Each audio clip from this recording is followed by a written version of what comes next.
The light of the two trees spilled over Valinor like a melody captured in color, a symphony of gold and silver that never faded. There were no shadows in the heart of this undying land, only the soft, harmonious glow that seemed to pulse with life itself. Beneath this eternal brilliance, a young elf sat alone, his eyes fixed on the interplay of the light as it danced across a crystalline pool. His name was Fëanor, and the fire within him seemed brighter than the world around him. He wasn't like the others. Even in a land where beauty was abundant and skill unmatched, Fëanor's hands worked as if they were touched by something otherworldly. His creations whispered of things unseen, beauty that dared to defy the perfection already bestowed upon Valinor. Yet, there was no fire in his heart to capture the tree's light and no ambition to bind it. The thought had never occurred to him, not because he lacked imagination, but because the world was already whole. As the mingling light of Telperion and Laurelin painted his features, Fëanor shaped molten glass in his forge. The heat licked at his skin, and sweat mixed with soot on his brow, but his hands never faltered. He poured his soul into his craft, shaping objects that shimmered like stars but held no power beyond their physical form. The brilliance of his work was undeniable, yet it was a fleeting brilliance, an echo, not a legacy. One night, when Laurelin's golden light began to wane and Telperion's silver glow rose to meet it, a shadow passed across the land. Fëanor stopped his work, his sharp eyes catching something unusual in the distance. A figure lingered near the base of Telperion, its presence barely more than a ripple in the air. For the first time, a pang of unease curled in his chest. It wasn't fear, Fëanor did not know fear, but something colder, something that hinted at loss. The Vala spoke in hushed tones that evening, their voices like currents beneath the surface of a calm sea. Fëanor listened, unseen, from the edge of the council. There was talk of Melkor, his malice a growing shadow even in a world untouched by the Silmarils. The trees, they said, were vulnerable, though the words hung heavy with uncertainty. Fëanor's fingers twitched at his side, as though the mere thought of harm to the trees demanded action, creation, something to preserve their light. But no spark of invention came.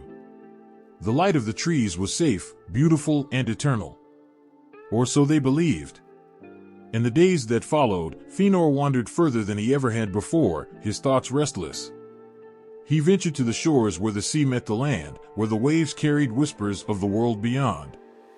There, the light of the trees met the darkness of the unlit waters, a contrast that stirred something deep within him. It was not a longing for power, but a yearning to understand what lay within the shadows, beyond the edges of perfection. The Teleri were there, crafting their great ships with quiet reverence. Their movements were a dance of patience and precision, their voices rising in haunting songs that mingled with the crashing waves. Fëanor watched, and for a fleeting moment, the fire in his heart seemed to waver. What could he create that would outlast the trees, the sea, the stars themselves? The thought burned hotter than any forge. One evening, as Telperion's silver light bathed the land, Fëanor stood beneath the tree's vast canopy. He placed a hand against its smooth, glowing bark, his breath catching as he felt the pulse of its life beneath his fingers. It was warm, alive, and yet untouchable, a perfection that no craft could replicate.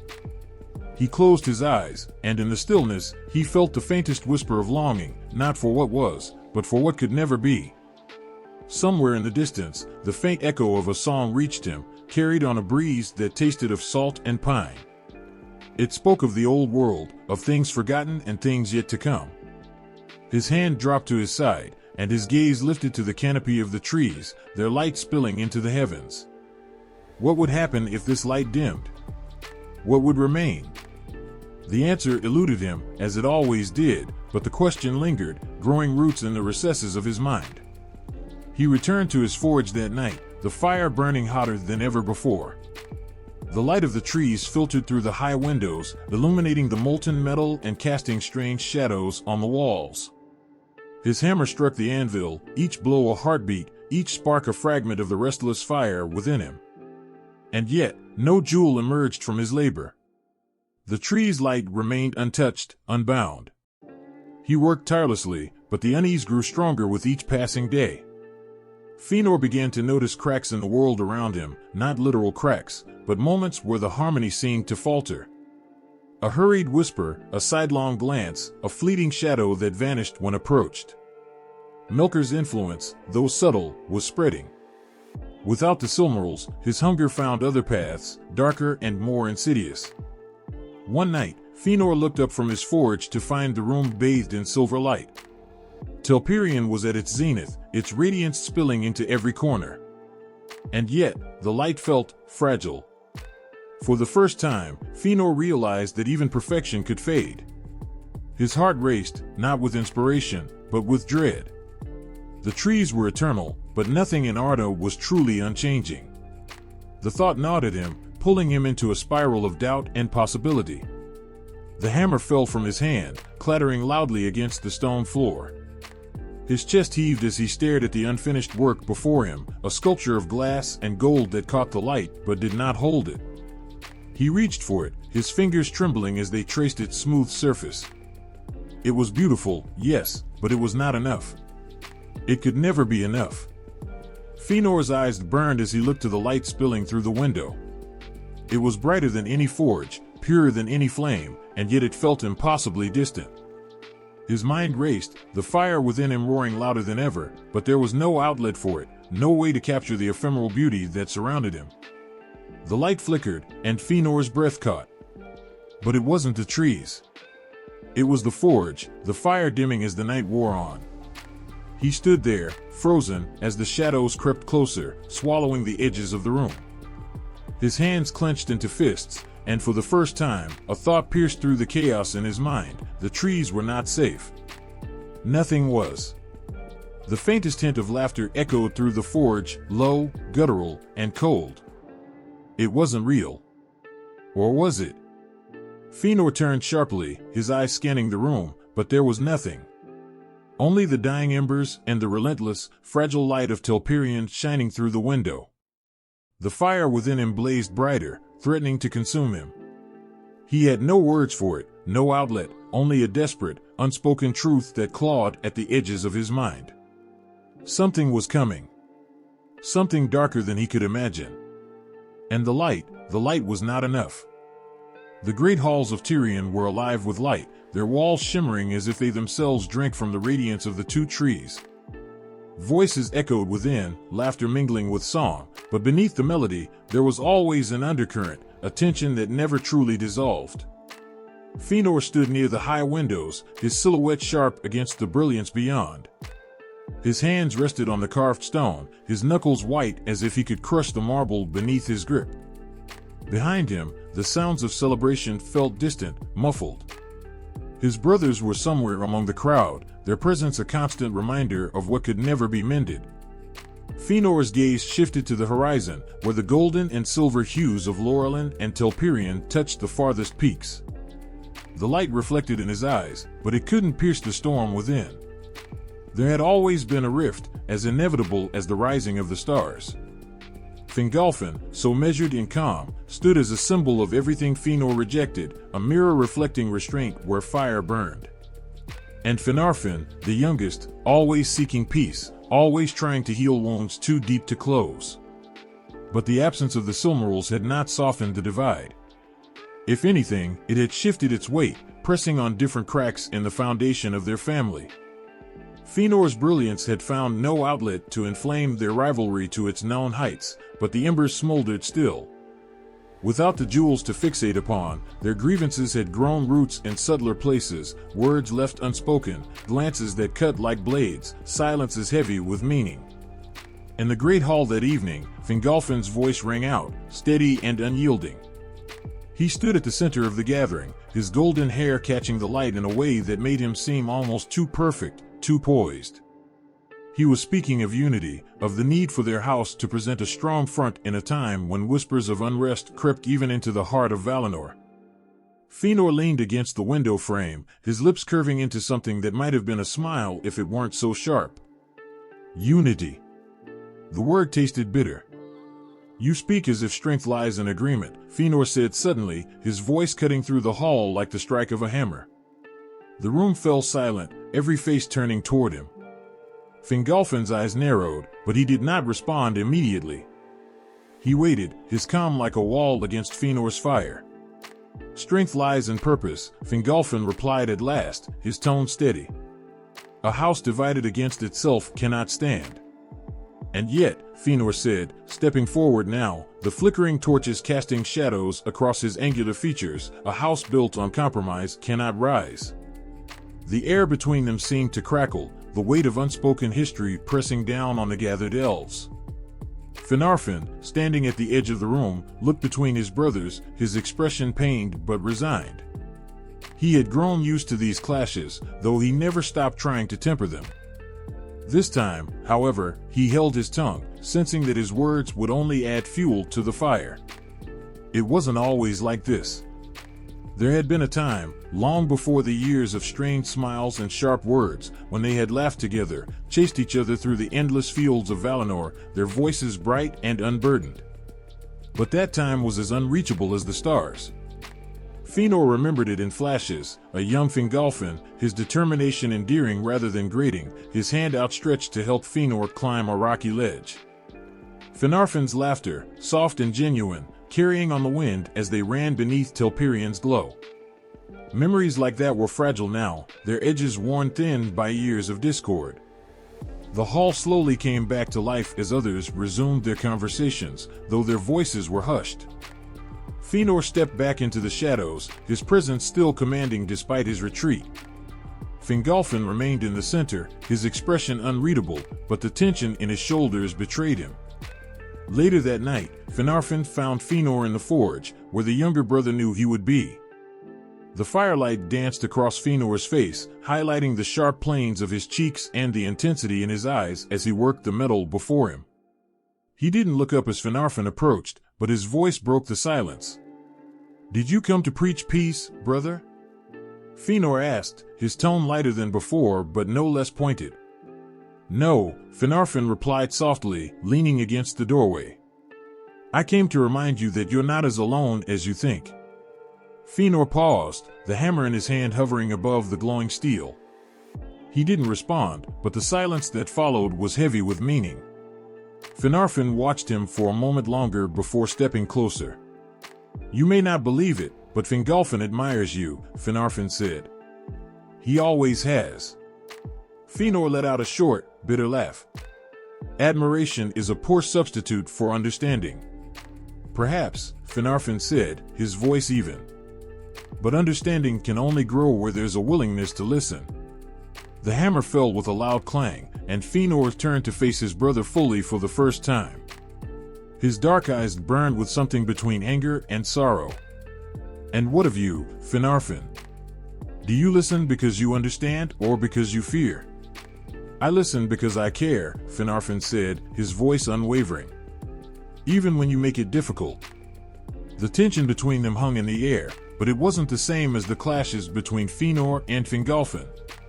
There was no malice here, only the weight of a bond stretched thin but not yet broken.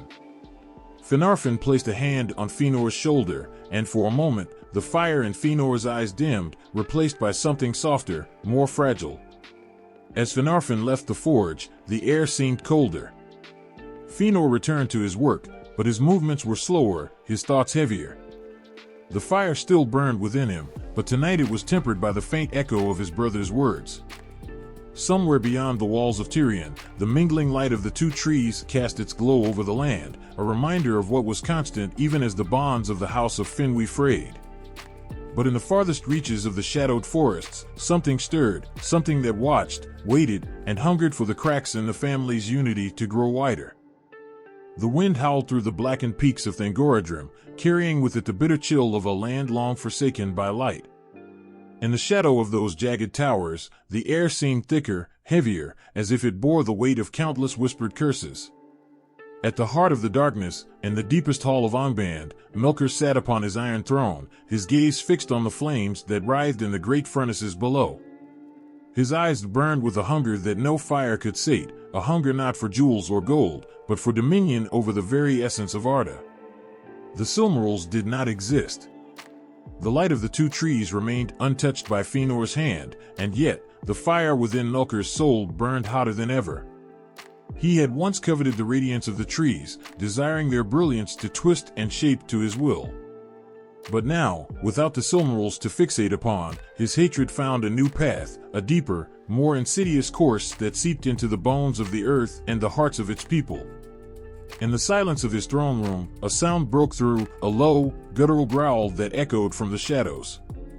From the darkness emerged a creature of twisted form, its massive frame trembling with barely restrained power. Drogluin, the first of the werewolves, approached his master with a growl that seemed almost reverent. Melkor leaned forward, his fingers gripping the arms of his throne as he regarded the beast with a gleam of satisfaction. "Do you feel it, my servant?" Melkor's voice was a low rumble, like distant thunder. "The weakness in the air. The light still shines, but it falters. It will falter." Drogluin lowered his head, his golden eyes gleaming in the firelight. The creature was not born of flesh alone, but shaped by Melkor's will, a living weapon, a vessel for his malice. And Drogluin was only the beginning. In the forges below, a symphony of hammers and flames roared as the orcs toiled ceaselessly under their master's watchful gaze. These creatures, once elves, had been warped into instruments of destruction, their souls hollowed by the same darkness that festered in Melkor's heart. They labored not for jewels, not for treasures, but for weapons of war. Spears, blades, and shields, imbued with the hatred of their creator, filled the vast armories of Angband. Yet it was not enough. Melkor rose from his throne, his great form casting a shadow that seemed to consume the light of the fires. He descended into the depths of his fortress, the air growing colder with each step. In the blackest chamber of Angband, he stood before a great vat of seething darkness. The unlight of Ungoliant, gathered long ago and hoarded in secret, pulsed within the cauldron like a living thing. Melkor stared into its depths, his expression one of cold calculation. "If the light will not bow," he muttered, "then it shall be swallowed." Ungoliant was long gone, her hunger unending and her loyalty fleeting. But her essence remained, a shadow that defied even the light of the trees. Melkor had no need for allies like her now. He would wield the darkness himself, shaping it into a weapon more terrible than any before. As he reached into the vat, the shadows coiled around his fingers like living snakes, their touch freezing and burning in equal measure. He smiled, a smile devoid of joy, filled only with malice. From the darkness, he began to craft something new, something that would not only challenge the light, but consume it entirely. In the lands beyond Angband, the first signs of Melkor's new design began to show. The stars over Middle-earth grew dimmer, as if veiled by an unseen force. The forests whispered of creatures that moved in the night, their forms too monstrous to be real. Rivers darkened, their waters carrying the stench of corruption, and the earth itself seemed to groan under the weight of an unseen burden. Word reached Valinor of these changes, carried by the winds and the hearts of those who still sought to protect the world. But the Vala, ever distant in their perfection, did not yet grasp the depth of the threat.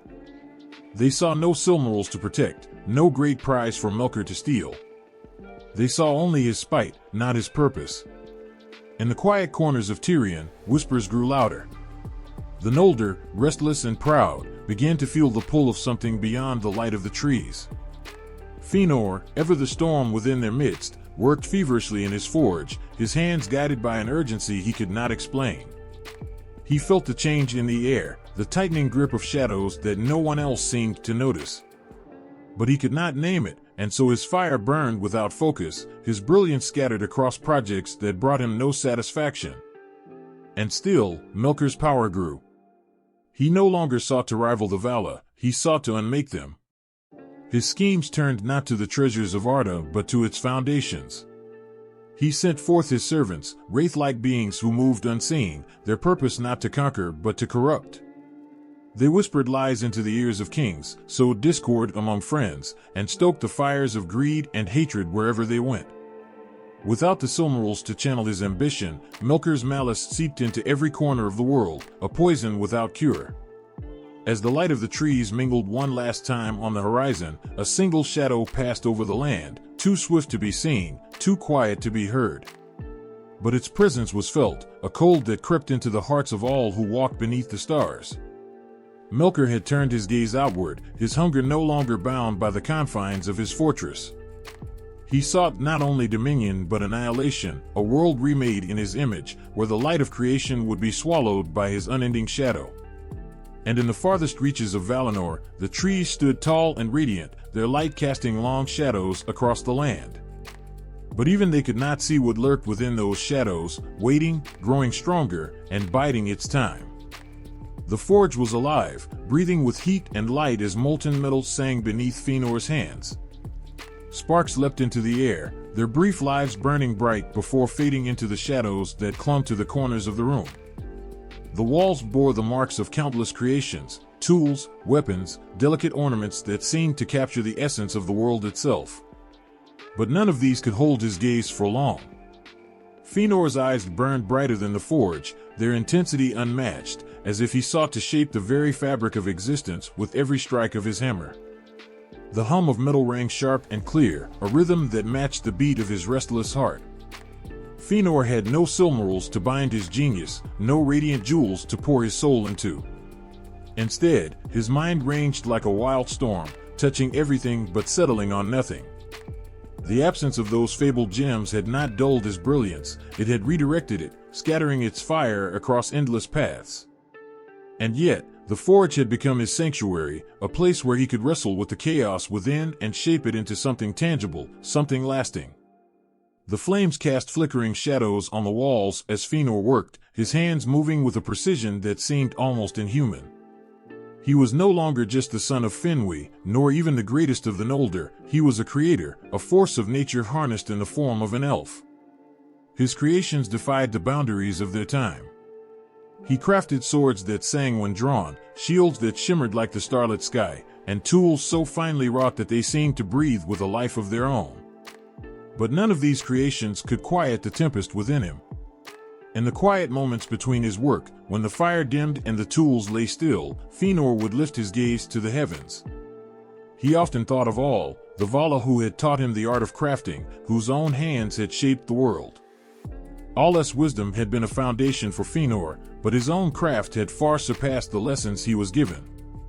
He did not merely shape metal, he infused it with purpose, with meaning. And yet, the absence of the Silmarils left an emptiness in his achievements, a hollow echo that no creation could fill. One night, as the light of Telperion and Laurelin mingled faintly in the sky, Fëanor stood before an anvil, his hands clenched into fists. Before him lay a piece of mithril, its surface gleaming like liquid starlight. It was flawless, a gift from the minds of the dwarves, but it mocked him with its potential. What could he shape from it that would endure? What legacy could he leave in a world that felt perpetually unfinished? The answer came not in a burst of inspiration but in a quiet, persistent whisper at the edge of his thoughts. It was not jewels or weapons that would define his craft, it was something far greater. Fëanor began to work with a focus so fierce that it seemed the forge itself bent to his will. He shaped the mithril with care, his hammer strokes precise and deliberate, his mind racing with possibilities. When the work was done, he held it up to the light. It was not a sword, nor a crown, nor any object meant for battle or display. It was a device of intricate design, its form delicate yet unbreakable, its purpose mysterious to all but Fëanor. He called it a lamp of stars, a creation that captured the essence of light without trapping it. It glowed softly, its illumination as gentle as moonlight and as steady as the sun. It was a gift, a token of hope in a world that often seemed lost in shadow.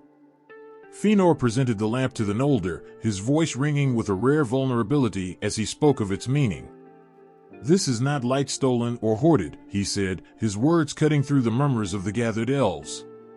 "It is light shared, a reminder that even in the darkest hours, there is something that cannot be extinguished." The Noldor, so often divided by pride and ambition, were united in their awe. For a brief moment, the tension that always lingered in their halls seemed to fade, replaced by a quiet reverence. Fëanor watched their faces, his heart heavy with a mix of triumph and sorrow. The lamp was a masterpiece, but it was also a reminder of what might have been, a glimpse of the brilliance he might have achieved had the Silmarils been born of his fire. But Fëanor did not stop there. The lamp of stars was only the beginning. He turned his attention to the heavens, crafting tools to chart the movements of the stars, instruments so precise that they could measure the passage of time itself. He built devices to harness the winds, mechanisms to purify water, and machines to shape stone with the precision of an artist's brush. His creations transformed the world around him, leaving a legacy that touched every corner of Valinor and beyond. Yet, for all his achievements, there was an ache that no craft could soothe. Fëanor's brilliance burned without restraint, consuming him even as it illuminated the world. The light of his creations shone brightly, but it cast long shadows that stretched far beyond the forge and the halls of the Noldor. Those shadows reached into the hearts of his kin, stirring envy and ambition, setting the stage for conflicts that had not yet come to pass. And in the silence of the forge, when the fires burned low and the stars hung heavy in the sky, Fëanor would pause. His hands, so skilled and steady, would tremble ever so slightly as he stared into the flames. He was a master craftsman, a creator unmatched, but he was also a man haunted by the weight of what he could not create. And somewhere in the depths of his soul, he knew that his greatest creations were not the lamps or the tools or the devices that bore his name. They were the choices yet to be made, the paths yet to be forged, the legacy yet to be written. The flames flickered, their light casting fleeting patterns on the walls, as if they, too, carried a message in their dance. Fëanor reached for his tools once more, the fire in his eyes undimmed. Somewhere beyond the forge, beyond the light of the trees, the shadows stirred, waiting, watching. The light of Telperion and Lorelin wove through the skies, a dance of silver and gold that never faltered. Each leaf of the two trees shimmered as if alive, catching the gentle wind and spreading their radiance across Valinor and beyond. The grass beneath them seemed to glow, kissed by the mingled light, and the air was rich with a warmth that carried no weight. It was a light that touched every soul, and in its presence, time itself felt softer, as though it moved only at the pace of a dream. The Vala gathered near the trees, their forms magnificent and serene. Varda stood closest, her hands lifted as if to touch the light itself, though it required no reaching. Manwë watched the shimmering canopy from afar, his gaze contemplative, as though weighing the significance of this unbroken radiance.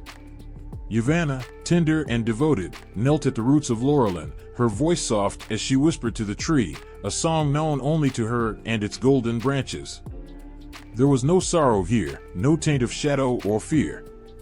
The trees stood tall, unblemished, their light spreading across Arda with a purity that had never known interruption. Yet within that purity lay a quiet tension, a question unspoken but ever present. Could perfection last forever? The elves, bathed in this light, moved through their cities with a grace born of timeless beauty. Tirion upon Tuna gleamed like a jewel under the mingled radiance, its white towers catching the gold and silver light, casting it back into the heavens. The Noldor crafted their works with a clarity of purpose that seemed to flow directly from the light itself. Their songs, echoing through the halls and across the hills, carried a depth of joy that only the light of the trees could inspire. And yet, among them, there were those who paused in moments of stillness, their faces thoughtful. The light was perfect, yes, but perfection has a way of seeping into the soul and leaving questions behind. Did they feel content, or was there a longing for something beyond? Fëanor, though consumed by his craft, would often glance at the trees with a gaze that lingered too long, as though seeking an answer in their radiance. The natural world thrived under the trees' light, bursting with colors more vivid than the mind could fathom. Forests stretched tall and proud, their canopies rich and full. Rivers sparkled, their waters clear as glass, reflecting the mingled light and shifting patterns of silver and gold. Birds sang songs that seemed to carry the essence of that light, their melodies filling the air with unending harmony. Even the shadows beneath the mountains were soft, gentle places of rest rather than darkness. Yet, beneath the beauty, there was an unspoken fragility. The light of the trees was eternal only as long as no force rose to challenge it. In its untainted brilliance, it cast no warning, no sign of what could be lost. Those who lived under the trees' glow were blessed beyond measure, but that blessing carried with it a weight. Did they truly see the light, or had its constancy made it invisible to them? Far beyond Valinor, the echoes of this light reached the borders of Middle-earth. The world there was softer, its edges less harsh, its nights less cold. Even those who had never seen the trees felt the warmth in their bones, a distant memory of what might have been. The stars above shone brighter, their light mingling with the faint echoes of Telperion and Laurelin, creating a tapestry of wonder that stretched across the heavens. But not all who felt the light welcomed it. In the shadows of the distant lands, whispers stirred. Melkor, bound in chains, watched from his prison with eyes that smoldered like embers. The light was not his enemy, not yet, but it was a reminder of what he had lost, a power he could not touch, a purity he could never claim. And though his chains held fast, his thoughts wandered, dark and relentless. The light of the trees was untainted, yes, but Melkor's hatred was a shadow that sought every crack, every crevice. In the quiet moments, the trees swayed gently, their light shifting with the wind. Telperion's silver glow seemed to reach further, as if searching for something just out of reach, while Laurelin's golden radiance pulsed like a heartbeat, steady and strong. Together, they created a harmony so perfect it seemed unbreakable. But perfection, like the finest glass, is fragile. As the mingling of silver and gold reached its crescendo, the world seemed to hold its breath. The Vala, the Elves, and the land itself stood in the light, unbroken, unyielding. Yet somewhere in the distance, faint and far, a shadow waited, biding its time. The light of the trees was flawless, but the air carried a weight that even the most radiant glow could not dispel. The hall was silent except for the faint crackle of torches, their flames casting flickering shadows on the high, stone walls. Fëanor stood at the center, his fiery gaze sweeping over the gathered faces of his kin. The weight in the air was suffocating, though no words had yet been spoken. In this moment, the fate of the Noldor hung in balance, not tethered to jewels of unimaginable light, but to something far more intangible, the raw power of choice. Fëanor's hands were empty, no Silmarils to clutch, no beacon to focus his relentless will. Yet the fire within him burned brighter than ever, a storm of passion and pride that had no anchor. He turned to his sons, each one standing with a look of fierce loyalty etched on their faces, ready to follow their father wherever his fury might lead. But what cause could ignite them now? What oath could they swear in the absence of those cursed, luminous treasures? The silence was broken by Fingolfin, his voice measured yet charged with emotion. "Brother," he began, the word heavy with a history of love and strife. "You call us together, but for what purpose? What fire drives you now, if not those which you never wrought?" Fëanor's jaw tightened, the tension in his frame almost unbearable. The absence of the Silmarils left his brilliance unshaped, his fury unchanneled. He stepped forward, his voice ringing through the hall like the peal of a bell. "The fire is not quenched, nor has it ever been," he declared, his words searing through the gathered crowd. "Our worth, our might, our very being are chained, not by jewels, but by the will of the Vala who sit idle while shadows stir beyond our sight." The gathered Noldor stirred, unease rippling through them like a wave. There were no Silmarils to bind their hearts with the allure of their beauty, yet the seeds of doubt had already been sown. Fëanor, even without the jewels, could ignite in them a yearning for freedom, for a destiny unshackled by the decrees of the powers. But there was no oath, no desperate vow to retrieve what was stolen, no pledge to the void or words that would bind their fates. Fëanor's fire was a spark, but it found no fuel to turn it into a consuming blaze. Instead, his words lingered, resonating but not commanding, a storm without a center. The Noldor looked to one another, their faces shadowed with hesitation. Without the Silmarils, their rebellion felt hollow, their cause undefined. And so, the decision was not made in a single moment, nor by a single voice. It unfolded like the slow pull of a thread, unraveling a tapestry that had once seemed immutable. The Noldor's hearts were restless, and though they revered the light of the trees, there was a yearning in their spirits, an itch they could not scratch. It was not defiance born of greed or vengeance, but something subtler, quieter, a desire to shape their own fate. Fingin, bold and resolute, approached his father Fingolfin as the murmur of voices grew louder. "If we do not act, what becomes of us?" he asked, his voice low but insistent. "Do we linger here, always beneath the shadow of the Vala's will?" Fingolfin hesitated, the weight of his responsibility pressing heavily upon him. He looked to Fëanor, his brother and rival, and saw not the firebrand who had once spoken of glory, but a man consumed by his own flames, uncertain of where they might lead. The absence of the Silmarils had stripped Fëanor of his ultimate purpose, leaving only a hollow echo of his grandeur. Yet, even hollow, Fëanor's presence was enough to sway hearts. Some among the Noldor spoke of leaving Valinor, not in rebellion but in search of their own destiny. They spoke of the wide lands of Middle-earth, of forests untamed and mountains unclaimed. They spoke not of war but of freedom, not of vengeance but of creation. The absence of the Silmarils did not quench their restlessness, it gave it a new shape, a softer yet still powerful call. The fires of rebellion smoldered, but they did not blaze. The oath that had bound Fëanor and his sons to their doom was never spoken, its poison never spread.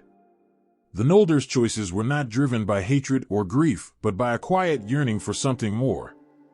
And so, when they turned their gaze beyond the Pelori, to the lands bathed in the faint light of the stars, it was not with the desperation of those seeking to reclaim what was lost. It was with the determination of those ready to build something entirely their own. Yet the shadows lingered. In the far reaches of the world, where the light of the trees could not reach, Melkor stirred. He watched with patient malice, his eyes fixed on the Noldor who would soon leave the safety of Valinor's light. The absence of the Silmarils did not diminish his hatred, nor did it soften his schemes. In the quiet spaces where light and shadow danced together, his plans began to take form. And still, the torches in the hall flickered, their light unsteady yet enduring. Fëanor stood silent, his fiery words spent, his hands clenched at his sides. His sons surrounded him, their loyalty unbroken but their hearts heavy with uncertainty. The gathered Noldor began to drift away, their voices hushed, their thoughts turbulent. The storm had passed, but its echoes remained, vibrating through the hearts of all who had heard Fëanor's cry.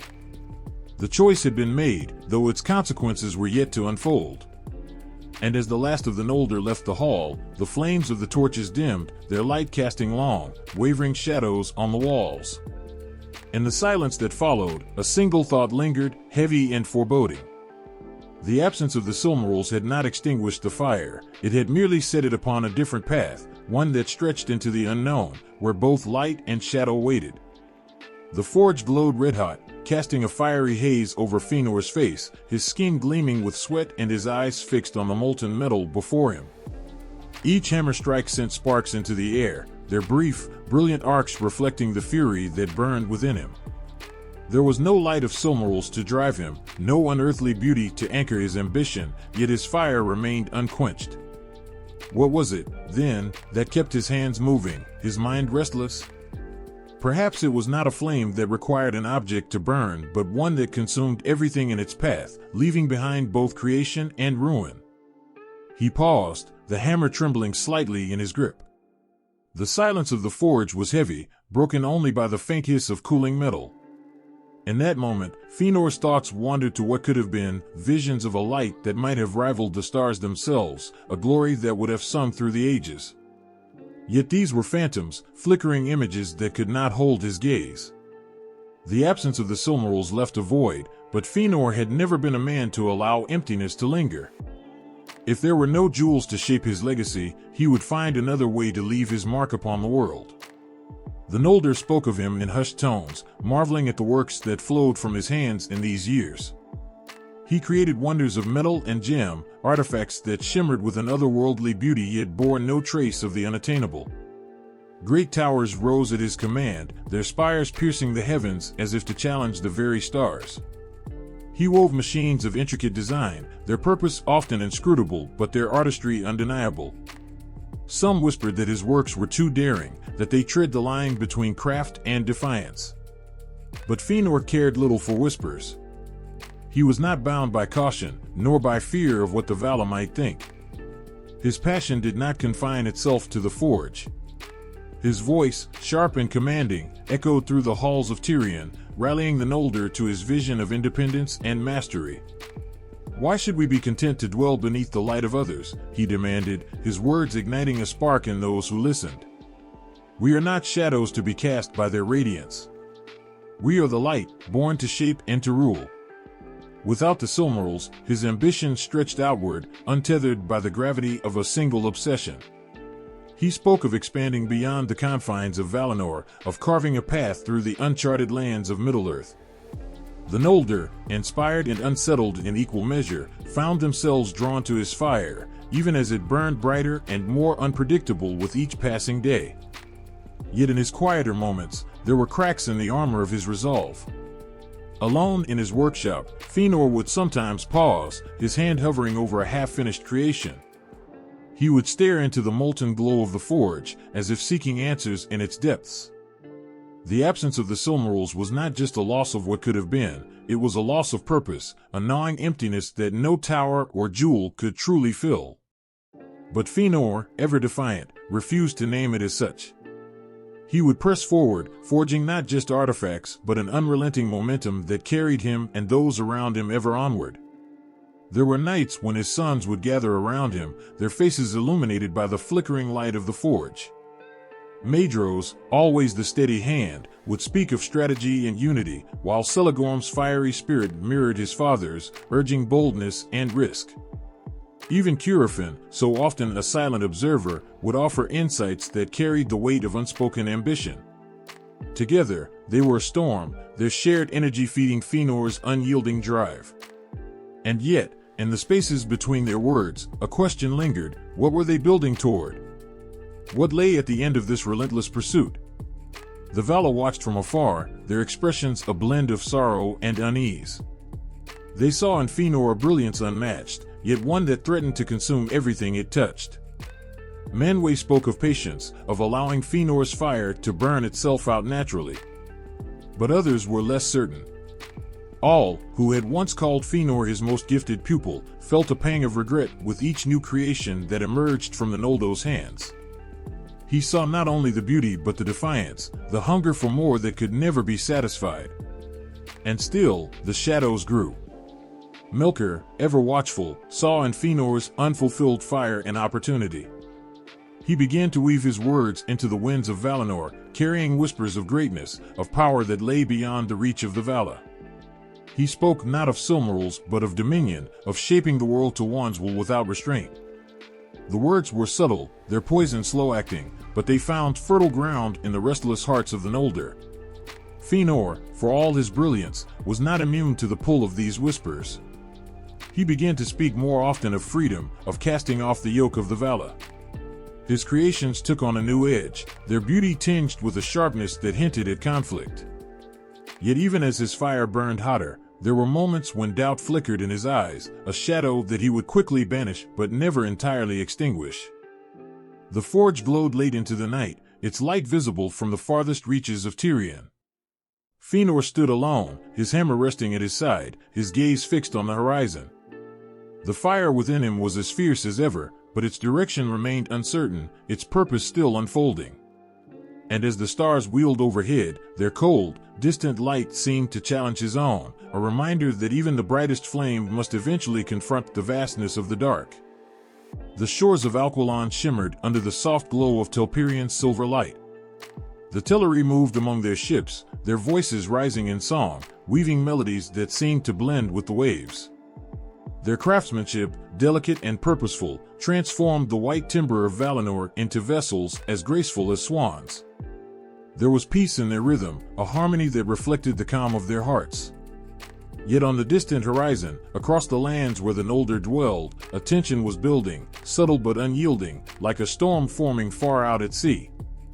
The Noldor, driven by their unrelenting thirst for knowledge and mastery, looked to the Teleri not with envy but with a flicker of frustration.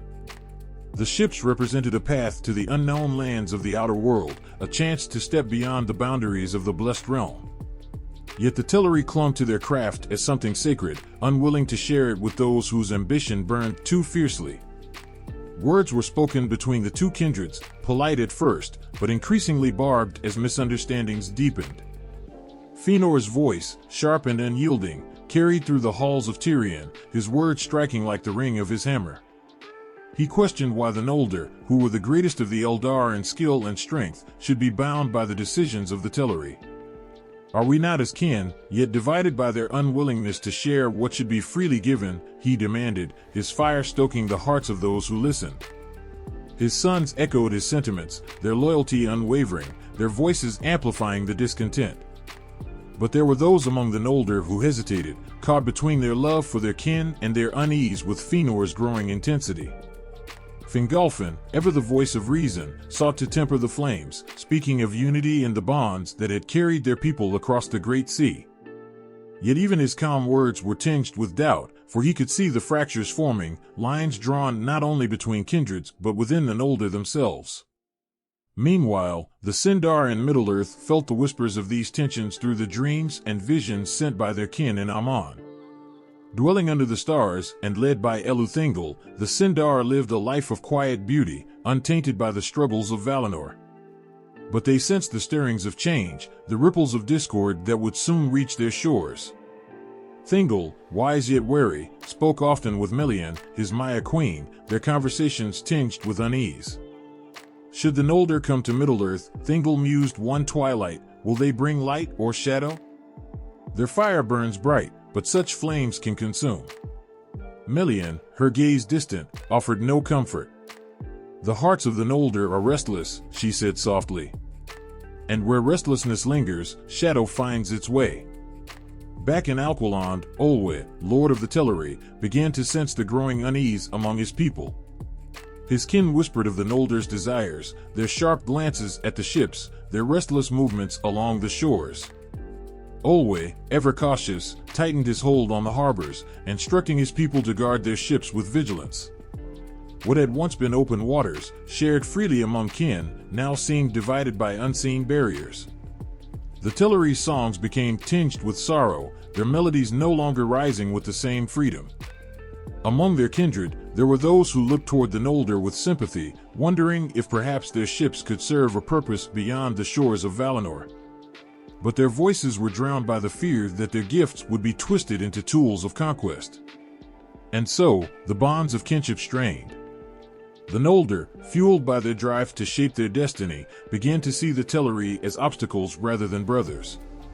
The Teleri, holding tightly to their traditions, felt their trust in the Noldor waver. The Sindar, watching from afar, prepared themselves for the ripples of this conflict to one day reach their shores. Fëanor stood at the edge of the harbor one night, his silhouette sharp against the moonlit waves. The ships swayed gently in the tide, their white forms glowing with a light almost as ethereal as the two trees. For a moment, his fire seemed to falter, his expression unreadable as he stared at the vessels that represented both freedom and division. The waves lapped softly, as if whispering truths that neither side was willing to hear. Fëanor's fists clenched at his sides, his fire reigniting, more intense than ever. "If they will not give us what we need," he muttered, his voice low but trembling with resolve, "we will find a way to take it." And so, the sundering began, not in a single act of violence or betrayal, but in the slow unraveling of trust, the steady erosion of bonds that had once united the Eldar. The storm that had formed far out at sea now loomed closer, its winds carrying both the scent of salt and the distant rumble of thunder. The elves stood on the precipice, their fates intertwined yet pulling ever further apart. The two trees continued to shine, their light casting long shadows that stretched across the land and sea. But even as their radiance touched all, it could not heal the wounds forming between kindred, nor could it quell the fire burning within Fëanor's heart. The sundering was inevitable, a fracture not born of malice but of ambition, misunderstanding, and the unrelenting desire to shape a destiny that could never be shared. In the distance, the sound of a single harp rose above the quiet, its strings echoing the sorrow of what had been and the uncertainty of what was to come. The melody wove itself into the night, a reminder that even amidst division, beauty and hope could still linger, if only for a moment longer. In the silence of the void, Melkor's thoughts burned like a fire that refused to die. His rebellion against the harmony of the Aenir had already marked him as an outcast, but his ambitions were not diminished, they were evolving. He watched the unfolding of Ardo with eyes that missed nothing, seeing beauty where others saw balance, and seeing power where others saw only creation. Yet, without the Silmarils to focus his desires, his plans unfolded along a path shaped by the absence of their light. The two trees of Valinor stood tall, their light spilling across the blessed realm and beyond, unchallenged and unmarred. It irritated Melkor, a constant reminder of what he had been denied. But his anger was not the consuming rage of an adversary coveting jewels, it was colder, more calculating. He studied the Vala, their strengths, their weaknesses, and most importantly, their blind spots. His whispers spread like mist, soft and poisonous, seeping into the hearts of those willing to listen. The Noldor, with their ceaseless curiosity and ambition, became his audience, though not his prize. Without the Silmarils to fan the flames of Fëanor's pride, Melkor's words carried a subtler allure. He didn't need to pit them against one another with the promise of stolen jewels, he only needed to nudge their hearts toward distrust and isolation. Fëanor, brilliant and tempestuous, still caught his eye. But the fire in Fëanor's spirit burned with a different intensity, one untainted by the lust for his lost creations. Melkor probed carefully, testing the boundaries of Fëanor's loyalty to the Vala and to his kin. Fëanor remained volatile, but without the Silmarils, his energy turned inward, crafting wonders that even Melkor couldn't fully comprehend. And so, Melkor's plans shifted. If he couldn't tear apart the Noldor with the brilliance of jewels, he would use the shadows instead. He turned his focus to the fringes of Middle-earth, where the light of the trees scarcely reached. It was there that he began to gather his forces, not in the form of open war, but as an unseen tide rising from the depths. The orcs were twisted into being, their forms crafted from stolen lives and corrupted flesh. Wolves, bats, and other creatures of darkness flocked to his growing domain, drawn by the promise of destruction and the absence of light. His fortress of Angband became a living thing, breathing malice and despair. It was not a place of stolen treasures, but of stolen hope. When he finally revealed himself, it was not as the defiler of jewels, but as a lord of shadows. The Vala hesitated, their focus still on the peace of Valinor. Melkor exploited this hesitation, turning Middle-earth into a battlefield of fear and division. The elves who had lingered in those lands, unguarded by the Vala, became his primary targets. His whispers reached the Sindar and the Teleri, sowing seeds of doubt and mistrust.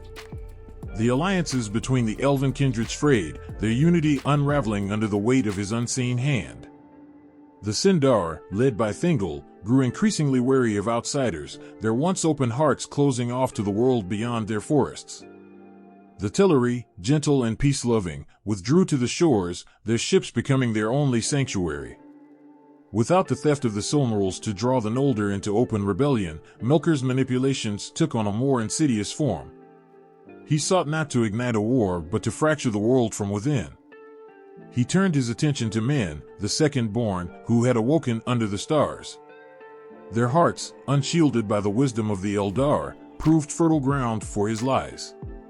Men began to see the elves not as allies, but as rivals, their immortal beauty a cruel reminder of their own mortality. Melkor whispered to them of power, of a way to claim the world as their own. Kings rose and fell under his influence, their reigns marked by cruelty and despair. Entire kingdoms were consumed by his shadow, their people reduced to pawns in his grand game. Yet, even as his power grew, Melkor could not escape his own nature. He was not a builder but a destroyer. The lands he conquered turned barren, their forests reduced to ash and their rivers to poison. His dominion became a wasteland, a mockery of the world he sought to control. The Vala, watching from afar, finally acted. But their intervention came too late to undo the damage. Middle-earth was scarred, its people divided, its light dimmed. Melkor's fall, when it came, was not the result of a grand battle over stolen treasures, but the slow unraveling of his own empire. His servants, sensing his weakness, began to turn against him. Sauron, his most cunning lieutenant, saw an opportunity to claim power for himself. Without the Silmarils to hold their loyalty, Melkor's followers became his undoing. They abandoned him in his moment of need, leaving him isolated and vulnerable. But even in defeat, Melkor's shadow lingered. The scars he left on Middle-earth could not be erased. The divisions he created between elves, men, and dwarves would persist, shaping the world for ages to come. His fall was not the end of his influence, but the beginning of a new kind of darkness, one that would take root in the hearts of those who had once stood against him. And so, the world turned, carrying the weight of his shadow forward. Somewhere in the darkness, a new force stirred, unshaped but inevitable, waiting for its moment to rise. The first sound they heard was the rustle of leaves in the golden breeze, soft and rhythmic, like a heartbeat. Humanity awoke beneath the silver and golden light of the two trees, the vast skies above shimmering in hues they had no words for, their eyes wide with wonder. The warmth of the earth beneath their bare feet was alive, humming with energy that pulsed through the roots of every tree, the flow of every river, and the breath of every breeze. It was a world bathed in light, a gift unbroken, where shadow had not yet laid claim to the hearts of men. The soft glow of Telperion and the vibrant radiance of Lorelin painted the land with a harmony that seemed eternal. There were children born into splendor, their first moments not defined by fear or hunger but by a strange, overwhelming sense of connection, to the earth, to the light, to one another. Time in those early days was a slow river, unmeasured and fluid. The golden hours stretched endlessly, and under their soft illumination, men began to shape their lives. They learned the land with open hearts, their hands touching the bark of ancient trees as though greeting old friends. Every morning brought a new wonder, a songbird perched upon a bough, a river's song echoing through the valley, the first taste of wild fruits, bursting with sweetness. They built their first shelters not out of need but curiosity. Sticks and vines were woven together, not to shut out the world but to feel it nearer, to shape it with their hands. Each sunrise brought new colors, and each moonrise cast shadows that played like dancers upon the ground. These early humans walked without the weight of darkness, and their dreams, when they slept, were vibrant tapestries, woven with the threads of the light they lived beneath. But even in this paradise, their hearts stirred with questions. They looked at the stars above and wondered why they felt drawn to them, why their songs instinctively reached for something unseen. Though they lived in a world of light, there was a restlessness within them, a yearning they could not name. It was as though the very light that nurtured them also whispered of distant horizons, of paths yet untrodden. The elves, ageless and wise, watched them from afar. They saw in humanity something raw and untamed, a spark unlike their own steady flame. Some among the Eldar felt drawn to guide these new beings, to teach them the ancient songs and crafts. Others hesitated, uncertain of what might come from mingling their wisdom with such untapped potential. When men and elves finally met, it was as if two melodies collided. The elves spoke of the stars and the Vala, of a world that stretched beyond sight. Men listened with wide eyes, drinking in these tales like a parched land absorbing rain. Yet, their questions often startled the elves, for the thoughts of men wandered in ways the Eldar could not easily follow. Where elves sought beauty and permanence, men seemed driven by a need to create, to change, to leave a mark upon the earth. The light of the trees was a constant presence, and it shaped their spirits in ways both subtle and profound.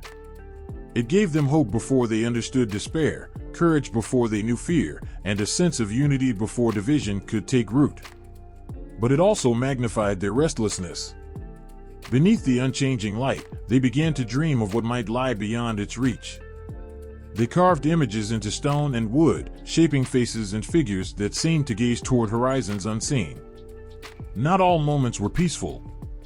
Humanity's fire was not so easily tamed, and disputes arose over where to settle, how to share the bounty of the land, or who should lead. Yet, even in anger, there was no malice, no desire to harm. Their quarrels were like the summer storms, brief and intense, leaving the air clearer in their wake. The light of the trees seemed to soothe even the most fiery tempers, reminding them of the beauty that surrounded them, the gift they had been given. There were nights when they gathered beneath the stars, their faces turned upward, and sang songs they did not understand. The melodies rose like smoke, curling into the sky, their voices carrying questions they could not yet articulate. Why were they here? What was their purpose? The light of the trees bathed them in gold and silver, but the answers eluded them, shimmering just out of reach. The Vala watched from afar, their hearts both joyful and wary. Humanity's arrival had been a mystery even to them, a thread woven into the music of the Aenir that they had not expected. Some among the Valar wished to guide these new children, to bring them into the fold and teach them the ways of the world. Others feared that too much knowledge, too soon, might overwhelm their fragile spirits. And so, men were left to wander, to discover the world on their own terms. They climbed mountains and gazed at the vast lands below, their hearts swelling with the promise of endless possibilities. They followed rivers to their sources, marveling at how water could carve paths through stone. They danced in the rain, their laughter ringing through the valleys like a celebration of existence itself. But always, there was the light. It cast no shadows in their hearts, only a yearning they could not name. It was a reminder of all they had been given, and all they might yet achieve. It illuminated their faces, their hands, their creations, turning even the simplest of moments into something extraordinary. And yet, the light was not infinite. It could not reach every corner of their hearts, nor every corner of the world. As they wandered further from its source, the shadows began to lengthen. They felt its absence as a faint ache, a reminder that even in a world of light, darkness could still find a way. In the distance, a storm brewed, its winds carrying the scent of change. They stood at the edge of a forest, their eyes fixed on the horizon, where the light of the trees faded into the unknown. Their hands tightened on their makeshift tools, and their breaths quickened, a mix of fear and anticipation. The light had brought them this far, but the rest of the journey was theirs to forge. Beyond the trees, the first hints of shadow stirred, unnoticed, waiting. The hammer struck metal, sending sparks flying in a furious dance across the dimly lit forge. The sound echoed through the stone halls, resonating like a heartbeat. A dwarf stood before the anvil, his brow furrowed, his hand steady as he shaped the glowing iron. Sweat dripped down his face, but his eyes never wavered. This was no ordinary act of creation, it was a conversation between the craftsmen and the very bones of the earth. In a world untouched by the Silmarils, the dwarves of all S-making forged their legacy not in rivalry or envy, but in pure devotion to their craft. There was no gleaming jewel to spark the fires of competition, no unattainable beauty to chase. Their inspirations came from the stone, the metal, the fire, and the untamed world around them. Every strike of their hammer was an act of defiance against the chaos of nature, a declaration that order and beauty could rise from raw elements. Their halls beneath the mountains were vast, labyrinthine wonders of engineering, illuminated by cunningly wrought lanterns that burned with steady light. Intricate carvings adorned every wall, telling stories of their ancestors, their triumphs, and the earth's secrets they had uncovered. Without the Silmarils to challenge their mastery, the dwarfs turned their focus inward, exploring not what could outshine them, but what could endure beyond even their lifetimes.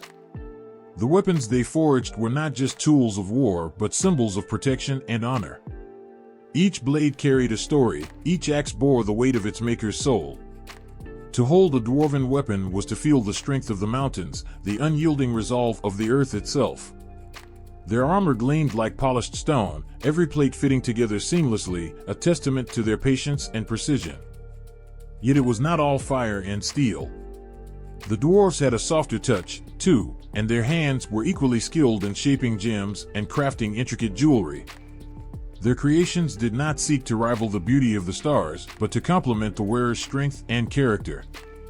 Gold and mithril entwined in patterns that seemed alive, as though the veins of the earth had been coaxed to the surface. There was pride in their work, but it was a quiet pride, one that needed no applause. The dwarves understood that the value of their craft lay not in the eyes of others, but in the satisfaction of creation itself. A masterpiece, once finished, was not paraded but placed with reverence in the deepest vaults of their halls, where only the most trusted might see it. Their relationship with the Elves, untainted by jealousy or conflict over the Silmarils, was one of mutual respect, though never without tension. The Elves admired the precision of dwarven craftsmanship, but they often failed to grasp the depth of emotion that drove it. To the dwarves, their work was not mere skill, but a form of worship, a way to honor all, their maker, and the earth he had shaped. One day, a young dwarf, his beard still short and his hands calloused from years at the forge, found himself standing before an ancient stone. It was vast, unyielding, its surface marred by time and weather. Yet as he stared, he saw shapes within it, forms waiting to be released. He raised his chisel and began to carve. Days turned to weeks, and weeks to months. He ate little, slept less, consumed by the vision unfolding before him. When he finally stepped back, the hall fell silent. Before him stood a figure of stone, a mother cradling her child, her face etched with both sorrow and fierce love. It was not the finest work of the dwarves, nor the most valuable, but it stirred something in those who saw it. It reminded them of their own mothers, their own struggles, their own moments of tenderness. The elves who visited the halls of the dwarves marveled at this sculpture, but they could not understand why it was left in a corner, unadorned, gathering dust. To the dwarves, it needed no pedestal, no golden frame. Its beauty lay in its simplicity, and the story it told. Without the Silmarils to overshadow them, the dwarves found their place not in rivalry but in quiet greatness. They did not seek the light of the trees, nor the favor of the Vala. Their fires burned deep within the earth, their songs echoed in the stone, and their hearts beat in rhythm with the anvil. But there were whispers, even in the silence. Whispers of a shadow stirring in the east, of greed and ambition taking root in hearts both strong and weak. The dwarves, for all their strength, could not remain untouched by the world above. Their halls, so carefully wrought, would one day echo with the clash of battle, their creations turned against those they once called allies. And still, in the quiet moments, when the forges burned low and the halls were hushed, they worked. For even as the world outside grew darker, the dwarfs clung to their craft as a beacon of hope, a reminder that beauty and strength could endure, even in the face of shadow. Beyond the mountains, where the rivers ran wild and the forests whispered secrets, others stirred. Eyes turned toward the hidden halls of the dwarves, their glimmering treasures drawing both admiration and envy. The world was changing, and the dwarves, steadfast as they were, could not remain untouched. The drums of war echoed across the vast plains of Beleriand, a rhythm so thunderous it seemed to shake the stars. Fires blazed on the horizon, painting the night in hues of red and gold. Morgoth's hosts swarmed like a plague, their roars mingling with the anguished cries of the wounded. Yet amidst the chaos, a figure stood tall, his blade gleaming like a shard of the sun. He did not falter. This was no ordinary battle, it was a clash of fates, where the future of all that walked under the sky trembled on the edge of a blade. In a world unshaped by the Silmarils, the great wars against Morgoth unfolded differently. There were no sacred jewels to tempt and divide. Instead, the alliances formed were born of necessity, not desire, forged in the crucible of survival. The Noldor, Sindar, dwarves, and men, diverse and proud, set aside their grievances, knowing that disunity would spell their doom. The first battle was not fought with steel but with fire and shadow. Morgoth's wolves, driven by his malice, swept down from the north, their howls a herald of destruction. The fields of Ardgalen turned black under the weight of their tread. Yet the defenders of Beleriand did not cower. From the forests emerged Sindarin archers, their arrows whispering death through the night. Dwarves of the Blue Mountains came with axes that bit deep, their chants rising above the din of slaughter. And leading them, the Noldor shone like stars fallen to the earth, their banners a beacon of hope. It was in this first clash that the tide of Beleriand's fate began to shift. Morgoth, unchallenged for so long, had grown overconfident. His forces were vast but undisciplined, driven by fear rather than loyalty. Against them stood warriors bound not by chains but by the will to protect what they loved. In the chaos of battle, a Noldoran captain named Maedhros cut through the ranks of orcs with the precision of a blade slicing silk. His face was a mask of grim resolve, his movements a dance of death. Beside him fought Caranther, his strikes fueled by a quiet fury that burned hotter than the forge. They fought not for glory, nor for vengeance, but for the simple truth that Morgoth's shadow could not be allowed to consume the light. As the years passed, the wars grew fiercer. Morgoth, enraged by his early setbacks, unleashed horrors upon the land. Dragons, their scales glinting like molten gold, swept through the skies, their breath turning stone to ash. Balrogs, wreathed in flame, marched at the head of his armies, their whips cracking like thunder. Against such terror, even the bravest hearts quailed. Yet the defenders of Beleriand did not break. For every dragon, there was a warrior who dared to stand. For every Balrog, there was a hero who refused to yield.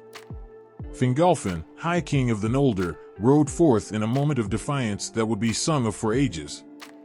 His challenge to Morgoth was not born of arrogance, but of the unshakable belief that even the darkest shadow could not extinguish the light. The plains of Anfoglith became a graveyard of ambition, a place where countless lives were given in the hope that Arda might know peace. The dwarves, with their unyielding resilience, proved to be stalwart allies.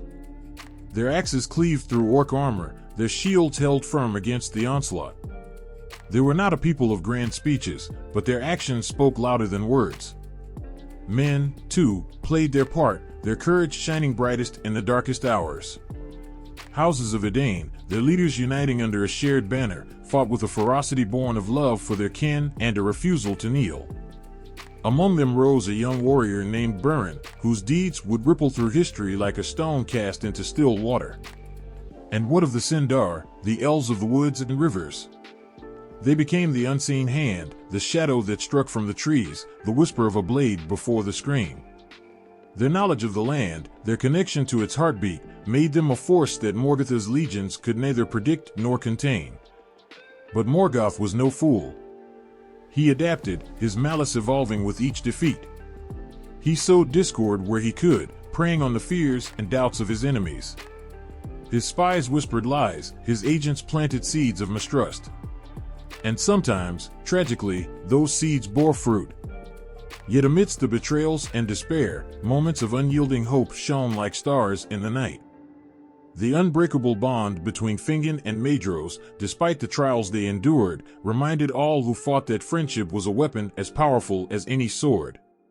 The quiet strength of Thingol, King of Doriath, who held his realm with dignity even as chaos raged around him, became a symbol of what could endure. The battles were not without cost. Entire cities fell, their people scattered to the winds. Mighty fortresses crumbled, their walls unable to hold against the relentless tide. The rivers of Beleriand ran red with blood, and the songs of victory were often tempered by the laments of loss. And yet, through the ashes of destruction, something extraordinary began to emerge. The alliances forged in war grew stronger, the bonds between once divided peoples deepening with each shared victory and shared grief.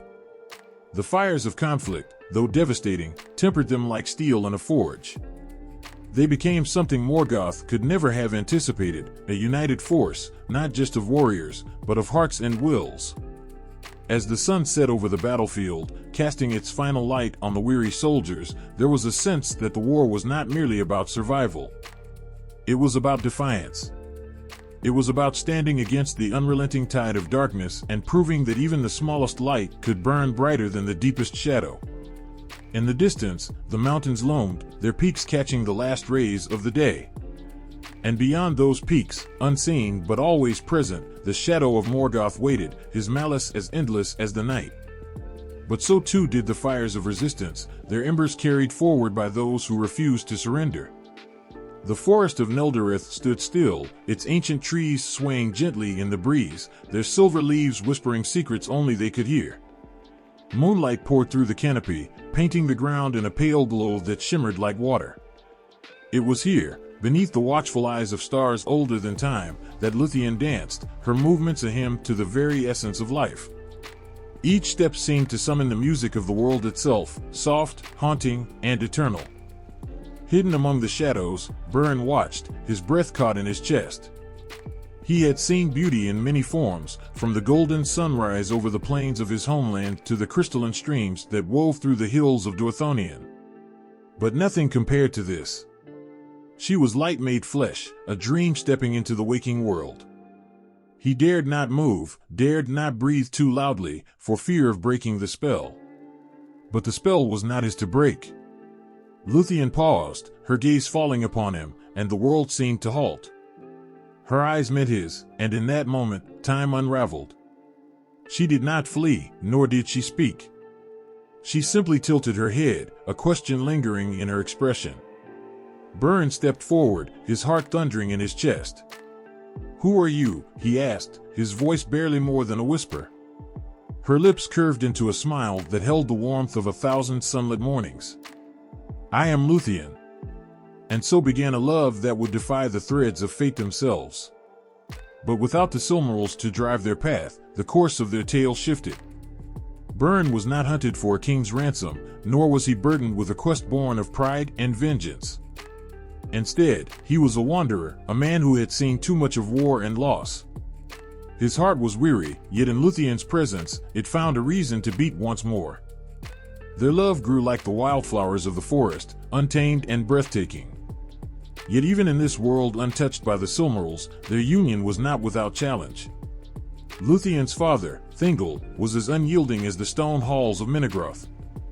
He did not see Byrne's heart or his worth, he saw only a mortal, a fleeting flicker of life compared to the eternity of his daughter. You cannot have her, Thingol said, his voice like cold steel. She is beyond you, beyond your kind. But Byrne stood firm, his eyes blazing with a fire Thingol could not extinguish. Then I will prove myself, not for your approval, but because she is worth every risk, every trial. Luthien, hearing these words, felt her heart swell. She stepped forward, placing her hand in Byrne's. I choose him, father, she said softly, her voice steady. No decree of yours can change that. Though Thingol's pride refused to yield, the love between Byrne and Luthien could not be chained. Together, they left the halls of Morgoth, their bond unbroken by the weight of disapproval. Their days were filled with light and laughter, but the shadows of Morgoth's dominion reached even the most hidden corners of the world. In his quest for domination, Morgoth's creatures spread fear and destruction, and the lovers found themselves drawn into a conflict they could not ignore. Byrne's strength and courage, tempered by years of hardship, became a beacon for those who sought hope. He led small bands of resistance, striking against the forces of Morgoth with the precision of a hawk and the determination of a storm. Luthien, with her voice that could command even the winds, stood beside him, her songs weaving enchantments that confounded their enemies and lifted the spirits of their allies. There were moments of quiet amidst the chaos, stolen hours where the world faded away, leaving only the two of them.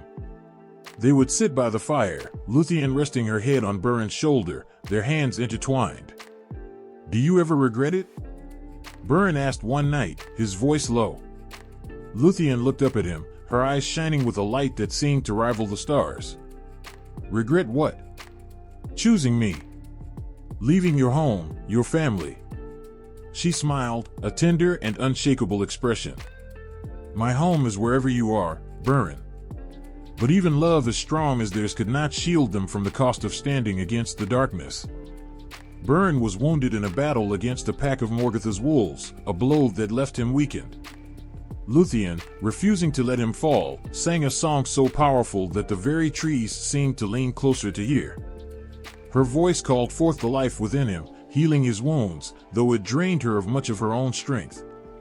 Their love became legend not because of the battles they fought or the trials they endured, but because of the way they faced them, together, unyielding. And as their tale unfolded, it wove itself into the hearts of those who heard it, a testament to the power of love to defy even the darkest of shadows. Far to the north, Morgoth's gaze turned toward these unlikely heroes. His malice, like a storm gathering strength, began to stir. The lover's defiance was a spark, and he, in his pride, could not allow it to grow into a flame. The first light of dawn spilled over the hills like a promise fulfilled, painting the grasslands with gold. The winds carried a scent of earth and life, awakening a people who had no grand lineage to lean on, no eternal glow to guide them. These were the second-born, men, who rose each day with the weight of mortality and the gift of choice. Their story was written in sweat and blood, in whispers to the stars, and in the unyielding will to carve meaning from fleeting years. They had no memory of the two trees, no echo of the Silmarils' radiance to haunt their dreams. Their world was shaped by a sun that rose without question, illuminating the simplicity of survival and the complexity of their growing hearts. While the firstborn, the Elves, gazed backward toward the immortal light, men's gaze turned forward, toward lands uncharted and futures unwritten. In the shadow of Beleriand's forests, a boy knelt by a stream, his hands trembling as he tried to light a fire. His family had sent him to gather food, a task that had led him deeper into the wild than he'd ever dared venture. The crackle of distant leaves set his heart racing, and his hands faltered. Yet, as fear clawed at his chest, a voice within him whispered something the elves would not understand: "You are not bound. You can choose." He stayed. He struck flint against stone until the spark caught, and when the flames rose, so did his courage. That small fire, born of determination, lit a path that would lead him home. It was in such moments, ordinary and profound, that the strength of men was forged. The absence of the Silmarils, those stones that had consumed the hearts of elves and dark lords alike, allowed men to grow unburdened by ancient feuds. Morgoth's darkness still loomed, spreading its venom across Arda, but without the lure of the jewels, his machinations took different shapes. Men fought not for the greed of another's creation, but for their own survival, their own freedom. This gave their struggles a rawness that the firstborn could scarcely comprehend. Yet, it was not just hardship that shaped them. Love, as fragile and fierce as the lives they lived, became their anchor. A young woman stood on the edge of a field, her fingers weaving stalks of wheat into a bundle. Her husband was away, fighting in a distant skirmish against Morgoth's forces. Each morning she whispered a prayer to the sun, not to a god or a Vala, but to the light itself, hoping it would carry her strength to him. Her child played nearby, laughing as he chased the shadows of clouds. She watched him and smiled, though her heart ached with worry. It was this blend of joy and sorrow that gave men their resilience, the ability to hold both in their hearts and keep walking. The elves, eternal and unchanging, watched these fleeting lives with a mixture of wonder and sorrow. To them, the fire of men was both a marvel and a tragedy, burning brightly but too briefly. And yet, it was this very brevity that gave men their urgency, their drive to build, create, and love with a fierceness that could not be matched. As time passed, the second-born began to shape their own destiny. They built villages that grew into towns, and towns that stretched into cities. Their hands crafted tools and weapons, not with the finesse of elven smiths, but with a practicality that spoke of necessity and ingenuity. Their songs were rougher, their dances wilder, but in them was a spirit that could not be tamed. Morgoth, ever watchful, underestimated them. He saw them as lesser beings, pawns to be used in his endless war. But he did not account for their stubbornness, their capacity to rise again even when beaten down. A farmer who had never held a sword might stand against a wolf sent by Morgoth's creatures, armed only with a plow. A mother, her child clutched to her chest, might outwit a band of orcs with nothing but her wits and the terrain. Each small victory was a defiance, a declaration that their lives were their own. The absence of the Silmarils also meant that alliances were formed on different grounds. Without the weight of the jewels theft to poison relationships, some elves and men found common cause. While the firstborn often looked down upon their mortal counterparts, there were those among them who saw the strength hidden beneath the frailty of men. Together, they fought against the creeping darkness, and though the elves often led, it was the determination of men that carried many battles. A chieftain of men, his armor dented and his face lined with weariness, stood before his people one evening. "We are not immortal," he said, his voice carrying across the gathered crowd. "But that does not make us weak. It makes us fierce. It makes us free. No shadow can hold us forever, no chain can bind what burns within us." His words lit a fire in their hearts, and they marched the next morning, their songs rising to challenge the gloom. Even the stars seemed to blink brighter that night, as if moved by the defiance of these fragile beings. Still, the fate of men was not without its costs. For every victory, there were losses that echoed through generations. A father returned home to find his village razed, his family gone. He fell to his knees in the ashes, his grief raw and unfiltered. Yet, even in his despair, he swore to rebuild. He took up the tools of his trade, not for vengeance, but to create something new, something that would endure. And endure they did. Men were not defined by their beginnings or their ends, but by the moments in between, the choices they made, the love they held, the courage they found. Their story was not shaped by the light of the Silmarils or the designs of the Vala. It was their own, a tapestry woven with threads of fire and shadow, triumph and loss. Far in the distance, the mountains whispered of storms yet to come, and the rivers sang of battles yet to be fought. But the second-born stood undaunted, their feet firmly planted on the ground of a world that had given them nothing but their will to rise. The hidden city of Gondolin stood beneath the stars, its white towers piercing the heavens like silent sentinels of hope. Encircled by the encircling mountains, it seemed untouchable, a fortress of serenity in a world where shadows crept ever closer. The night air carried the scent of wildflowers, and the fountains sang soft lullabies, but there was an unease beneath the beauty. It lingered in the hushed whispers of its people, in the flicker of torches that lined the streets, and in the hearts of those who knew the fragility of all things, no matter how well hidden.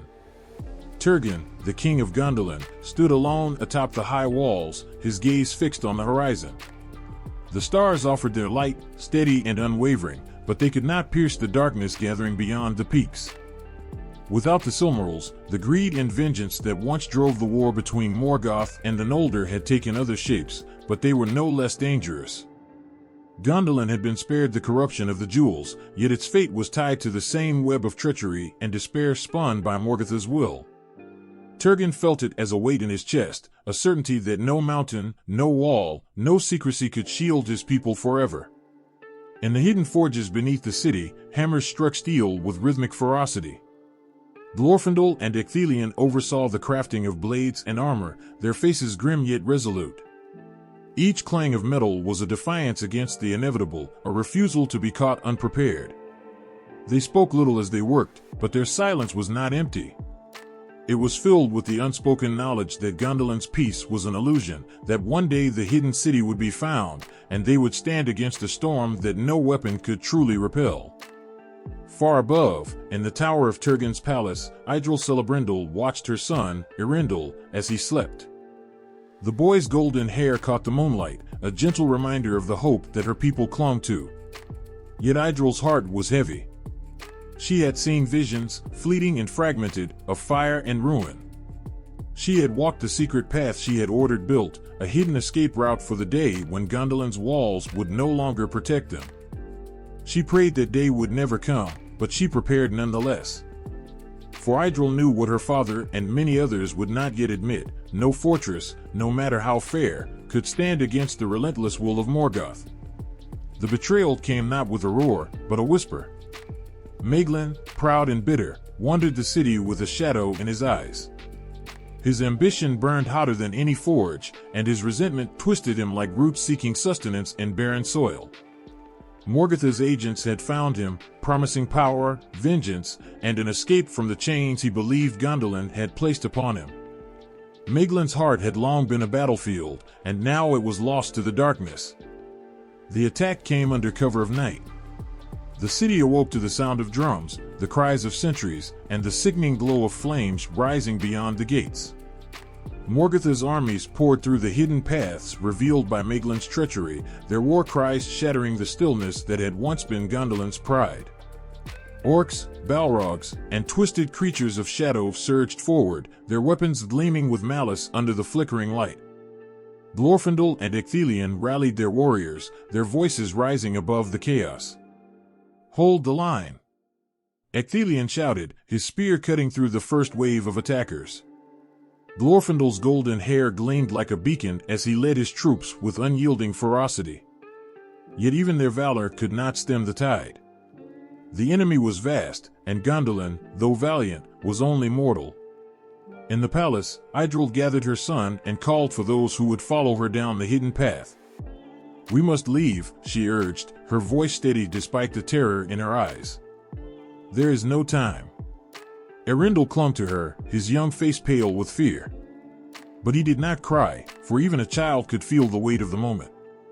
As they fled, Maeglin appeared, his face twisted with hatred and triumph. He lunged for Eärendil, seeking to seize the boy as a token of his victory. Idril fought with the fierceness of a mother protecting her child, her blade finding its mark and sending Maeglin plunging into the depths below. Yet even this small victory felt hollow, for the city above them burned, and the screams of its people echoed like ghosts in the tunnels. On the walls, Ecthelion faced Gothmog, the Lord of Balrogs. Their battle was a tempest, each blow a clash of light and shadow. Ecthelion's spear found its mark, driving into Gothmog's chest, but the Balrog's fiery whip coiled around him, dragging them both into the abyss. His sacrifice bought a brief reprieve, but the cost was unbearable. Glorfindel, too, met his end in the mountains, protecting the fleeing survivors from another Balrog. His golden hair was the last thing they saw as he fell, his light extinguished but not forgotten. It was a reminder that even in the darkest moments, there were those who would give everything to protect others. As dawn broke, the survivors emerged from the hidden path, their faces streaked with ash and tears. Gondolin was no more, its towers reduced to rubble, its beauty consumed by flame. Yet among those who escaped was Eärendil, the child who would one day carry the hope of both elves and men. His eyes, filled with a sorrow far beyond his years, turned toward the horizon, where the faintest glimmer of light pierced the smoke-filled sky. The road ahead was long and uncertain, but the fire that had been Gondolin's spirit burned still in the hearts of its people.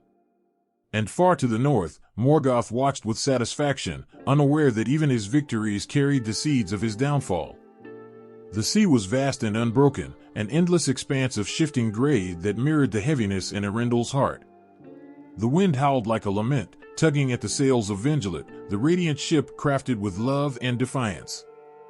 The light that guided him came not from a Silmaril, but from the fire within, a yearning, an ache to bring peace to a world fractured by pain and shadow. Eärendil stood at the helm, his hand steady despite the storm raging around him, his eyes fixed on the horizon where hope and despair waged silent war. His journey began with loss. Gondolin, the city of song and splendor, was gone, its white towers reduced to ash. His parents, Idril and Tuor, had entrusted him with dreams too heavy for a child to carry, but carry them he did. The memory of their voices lingered like echoes in his mind, urging him onward even when the sea seemed an eternal, unyielding enemy. Each wave that crashed against Vengelit whispered of the past, of the friends and kin who had been left behind, their lives swallowed by the fires of Morgoth's malice. There was no Silmaril to pierce the darkness, no jewel to light his way across the treacherous seas. But Eärendil did not seek a treasure. He sought an audience. The Vala, mighty and distant, had turned their gaze from Middle-earth, their silence a wound that bled across generations. Eärendil's heart burned with the need to bridge the chasm between the mortal and the divine, to plead for the lives of elves and men alike. It was not ambition that drove him, but love, a love so fierce it threatened to consume him. The storms tested him relentlessly. Days bled into nights, and the stars seemed like faint, mocking lights in an uncaring sky. Eärendil's hands were raw from steering, his voice hoarse from crying out against the wind. At times, doubt clawed at him, a whisper in the dark corners of his mind. "Turn back," it said. "You are alone. The sea is endless. None will hear you." But then he would remember Elwing's face, her laughter like the song of rushing rivers, her eyes a haven of calm in a chaotic world. She had stayed behind to protect their people, to guard the fragile hope they shared. For her, for their children, for the countless lives unseen and unheard, he pressed onward. Vengelit was more than a vessel, it was a testament to perseverance, a work of beauty born from the hands of Círdan and his people. Its sails shimmered like woven moonlight, and its hull was carved with symbols of unity and strength. Yet even the finest craft could not shield its captain from the loneliness that crept into the corners of his soul. There were nights when Eärendil sang to the sea, his voice trembling with longing. He sang of Gondolin, of the hidden valleys and the towering peaks. He sang of his parents, of their courage and wisdom. He sang of Elwing, of her steadfast spirit and the bond that no ocean could sever. When the storm clouds parted, and the sun's rays painted the waves with gold, Eärendil felt a fleeting sense of peace. But the stillness carried its own burdens. Alone on the endless waters, he grappled with questions that had no answers. Would the Vala listen? Could the Vala listen? Or was he chasing a dream too fragile to withstand the weight of reality? The horizon stretched before him like a taunt, promising nothing yet demanding everything. One fateful night, as Vingilet glided beneath a sky heavy with stars, a voice reached him, not from the heavens, but from the depths. It was a melody, low and haunting, that seemed to rise from the very heart of the sea. Eärendil leaned over the edge, his breath caught in his throat, and saw a figure in the water. Ulmo, the Lord of Waters, emerged, his form shimmering like the tides. The Vala's voice was both a command and a comfort, urging Eärendil to continue. "Your purpose is greater than you know," Ulmo said, his words carrying the weight of ages. "But the road ahead is fraught with trials. Steel your heart, for the end is both nearer and farther than you think." Ulmo's presence was brief, a ripple that faded into the vastness of the sea. Yet it reignited a spark within Eärendil, a reminder that even the smallest light could hold back the greatest shadow. He sailed with renewed resolve, each stroke of the oar a defiance against despair. The stars above seemed brighter now, their patterns weaving a map that only he could follow. When at last the shores of Aman came into view, the air itself seemed to tremble. The blessed realm, forbidden to mortals, loomed before him like a dream made real. Eärendil's breath caught as he beheld the shimmering shores, the golden trees whose light banished the shadows of doubt. Yet he did not falter. He stepped onto the sacred land, his steps heavy with the weight of countless lives resting upon his shoulders. The halls of the Vala were vast and cold, their grandeur a stark reminder of the divide between the divine and the mortal. Eärendil stood before them, his voice steady despite the storm of emotions raging within. He spoke of love and loss, of fire and ash, of the unyielding courage of those who fought against the dark. He did not plead for himself, but for all who had suffered, for those who could no longer speak. The Vala listened, their expressions unreadable, their judgment withheld. Time stretched unbearably, each heartbeat in eternity. Eärendil stood firm, his eyes meeting theirs, unflinching in his resolve. In that silence, the fate of the world hung like a fragile thread. And then, a light pierced the hall, a light not born of a Silmaril, but of something far older, far purer. It emanated from Eärendil himself, a glow that spoke of hope unyielding, of love unbroken. The Vala, moved by his courage and sacrifice, turned their gaze back to Middle-earth, their decision a ripple that would echo through the ages. As Eärendil prepared to leave Aman, his heart was heavy with the knowledge that he could never return to the life he had known. Yet his spirit soared with the promise that his journey had not been in vain. Vingilet sailed into the sky, its light a beacon for all who wandered in darkness. Eärendil, now a star, watched over the world below, his presence a reminder that even in the deepest shadow, light could be found. And far beneath him, on the shores of Middle-earth, another chapter began. The ground trembled beneath their feet, and the sky itself seemed to quake with the weight of what was to come. Morgoth, once a mighty Vala, now a twisted reflection of his former glory, stood at the heart of Armband, his fortress of shadows and ruin. He had grown large with power, with malice, and the great bellows of his army rang out in unison, as if the very earth had chosen to answer his call. His forces were vast, stretching beyond what any mortal or immortal could comprehend. But it was not just numbers that made his army formidable, it was the darkness that lay in their hearts, the same shadow that had once claimed Morgoth.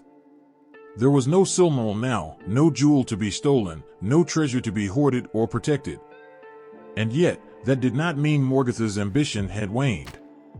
His desires had shifted, grown twisted.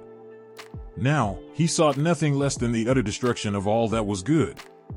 It was not a quest for power alone, but an all-consuming need to see the world remade in his image, a broken world where light would never again touch the hearts of elves and men. The Vala had waited long enough.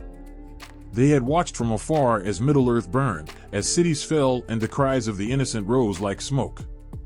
They had waited and waited for a time when they could strike. Now, that time had come. But something was different. There were no Silmarils to lead the way, to ignite the flame of vengeance, to bind them in the final battle. There were no jewels, no radiant light to illuminate their path. The armies of the Vala did not arrive in brilliance. No shimmering light cast from the vault of the sky to guide them. There were no tears of joy or songs of victory as they gathered. The silence was thick, heavy with the weight of what had been lost. The Valar moved with grim purpose, and their hearts, once full of the purity of creation, were now shadowed with doubt. They had come to end Morgoth's reign, but without the Silmarils, there was nothing to give them hope, no beacon to reassure them that they could win. A silence stretched across the battlefield as the first blows were struck. It was not a clash of blades or shields, but the deep, resonating tremor of despair that echoed through the earth. The armies of Morgoth, without their master's guiding obsession, had no central command, no driving will other than the instinct for chaos. They fought because they were told to fight, but in their hearts, they felt the emptiness. Morgoth's influence was a shadow now, stretching long but without the fire that had once fed it. His control was waning, as was his once unquestioned power. Yet, his rage was unchecked, and in the depths of Angband, that rage burned as hot as ever. But the Valar, gathered not in glory, but in grim resolve, saw this. Without the burning need for vengeance over the Silmarils, the battle was now one of necessity, not desire. The Valar fought not for the return of the light or the restoration of beauty to the world, but because they knew they must. It was not to reclaim what was lost, but to prevent further darkness from consuming all that remained. Tulkas, mighty and unyielding, charged with the force of a mountain. His strength was unmatched, his fury like the storm itself. But as he struck down Morgoth's forces, there was no joy in his heart. His blows fell with a weight that came from sorrow, from the understanding that even in victory, much had been broken. Ulmo, Lord of Waters, brought waves crashing over the land, his tide sweeping Morgoth's minions aside. Yet even as he sent the waves surging, there was no triumph in his eyes, only the deep ache of a world that would never be the same. The oceans had known peace before, but now they would forever be tainted by the violence that had raged across the earth. He, too, sought to end Morgoth, but it was no longer for the glory of creation, it was for the survival of what little remained. Even the strength of Oron, whose hunt was legendary, was now tempered by sorrow. His arrows fell swiftly, his horns echoed through the land, but the joy of the chase had left him. Morgoth had taken so much from him, from them all. They had come not to restore what had been, but to force an end to the desolation he had wrought. The battle was not just against Morgoth, it was against the emptiness that had grown in his wake. In the heart of the battle, beneath the shadow of Angband, the mightiest confrontation took place. It was not just a battle of strength, but a contest of wills. Morgoth, blind with fury, roared against the Valar, but his voice was hollow now. His ambition was no longer guided by the power of the Silmarils. It was now a desperate, thrashing attempt to hold on to something that was slipping away. He fought not for a crown, but for survival, and in his heart, a small spark of fear began to grow. Morgoth had always been a being of infinite power, but that power had once been forged by the light of the Silmarils, that radiance that had burned in his heart, transforming him. Without them, he was less, weaker than he had been in the days when he had been a Valar, whole and unbroken. And the Valar, now standing before him with grim resolve, knew this. They did not come to reclaim what was lost, but to end what should never have begun. They came because they had no other choice. The choice was between victory and annihilation. The battle raged on, and yet, it seemed somehow inevitable. Morgoth fought fiercely, but there was a weariness in his blows. He was no longer the grand conqueror of old, driven by the hunger for the Silmarils. Now, he was a fallen king, clinging to the scraps of his former glory. The Valar knew that the war had gone beyond the Silmarils, it had become a fight for the future of all. A war not over treasures, but over what could still be saved. As the final strike rang out, as Morgoth was bound and cast into the depths, it was not a victory of glory. It was the quiet end of a long, sorrowful road, the realization that even in victory, so much had been lost. The light of the Silmarils was gone, and with it, the last trace of the brilliance that had once defined Middle-earth. The world would never be the same. There would be no more radiant jewels to guide the hearts of elves and men. Yet in that silence, something new was born, not from the light of a Silmaril, but from the ashes of what had been lost. It was not the end, but the beginning of something different. The air was thick with light, golden and pure, as if the very essence of the world had been distilled into a radiant breath. It filled every corner, every shadow, every thought. The two trees stood tall and unyielding, their branches stretching towards the heavens, their roots entwined deep within the earth, as if they had always belonged there, always would. The light they gave off was gentle yet powerful, a soft luminescence that brushed the land in hues of silver and gold. And in their light, everything seemed timeless. There was no need for hurry. There was no need to fear the coming of darkness. In the presence of this enduring light, the world felt whole, as if every living thing, from the smallest blade of grass to the tallest mountain, was being held in the tender care of something greater. The light of the trees illuminated the hearts of all who lived beneath them. The elves, and their wisdom and grace, felt it in their souls. The men, with their quick hearts and fleeting lives, felt it in their bones. All the creatures of the earth, beasts, birds, and all who walked the lands, were touched by it. But it was not just the trees that changed the world. It was the way the world changed because of them. Beneath their light, time itself seemed to bend. There was no rush to grow old, no hunger for more, no bitterness to life. The world moved in harmony. When the tree's light touched the water, it shimmered as if kissed by the stars themselves. When the light touched the stone, it glowed with the warmth of something ancient and eternal. It was as though the world had become a cradle, rocked gently by the light that poured from those two great sources. In this world, pain did not linger. Grief did not last forever. The light, steady and unyielding, healed. It was not a power that forced change, but one that nurtured it. Those who had suffered would find peace, and those who had known war would find calm. The promise of the trees was that of restoration, of preservation. It was as if their very existence reminded the world that even the harshest storms would eventually pass. There would be no winter that lasted forever, no night that never ended. Every dawn would bring hope, a new beginning. The elves, immortal in their grace, stood as guardians of the light. They knew its power, knew the weight of what it offered. And yet, even they, in their ageless wisdom, marveled at how something so simple could give so much. The trees were not just a source of light, they were a living promise. A promise that, no matter the darkness that tried to encroach, no matter how far the shadows stretched, there would always be light. The trees held the power of the past and the future, an eternal reminder that life, despite its struggles, would endure.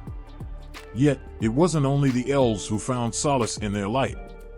Men, with their fleeting lives, were drawn to the trees as though they were an anchor. For the brief span of their years, they found meaning beneath the canopy of glowing leaves, beneath the shimmer of golden light. To the men, the trees were not just symbols, they were the embodiment of hope, something greater than themselves. The glow of the trees made the very air feel softer, as if the world itself was holding them gently in its embrace. And so, they came, in numbers both great and small, to stand in the glow of the trees, to feel the peace that came from them. They whispered prayers into the night, thanking the trees for their light, for their unwavering presence. In the hearts of these men, there was no more fear of death. There was no longer the burning desire to conquer, to claim the earth. There was only the knowledge that life, in all its fleeting beauty, was enough. The power of preservation lay not in the force of the light, but in its constancy. The trees did not seek to change the world, they simply allowed it to be. And in this being, there was something far greater than any struggle or conflict. The light did not demand, it only gave. And because of this, it had the power to heal, to restore, to keep the world safe from the ravages of time and sorrow. It was a quiet power, one that could not be seen in the grand sweeping of history, but could be felt in every moment. But as with all things, there were those who looked at the light and did not see what it offered. They saw only what they could not take. Morgoth, though cast out from the realm of the Vala, would never be fully free of his hunger, his insatiable need for more. He had long ago craved the Silmarils and all they offered. But the light of the trees? It was something he could not control, something beyond his reach.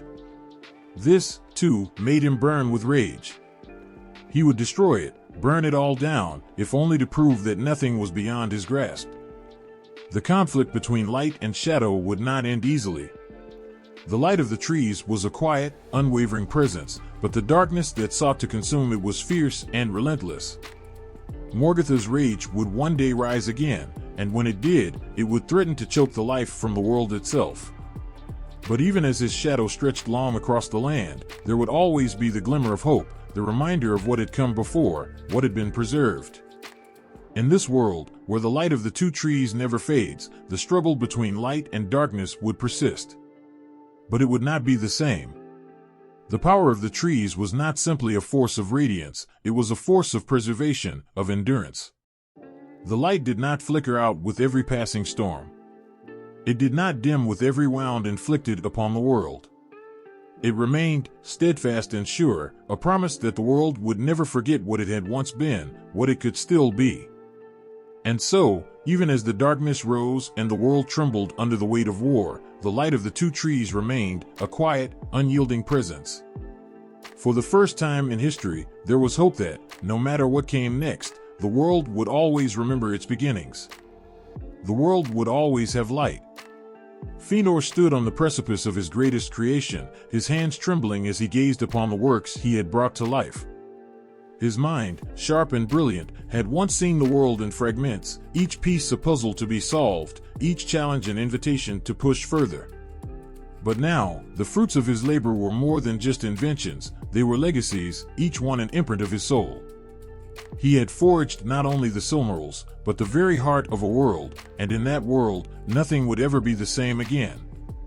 His fire, that fierce, untamable passion that had driven him to create, had also torn at him, leaving scars that would never fade. He had given everything, his time, his love, his very essence, to his work. And in return, what had the world offered? Betrayal, loss, and a yearning for something that could never be reclaimed. Fëanor had always known that his creations would be his downfall, but even so, he never stopped. He couldn't. There was no other way for him to live.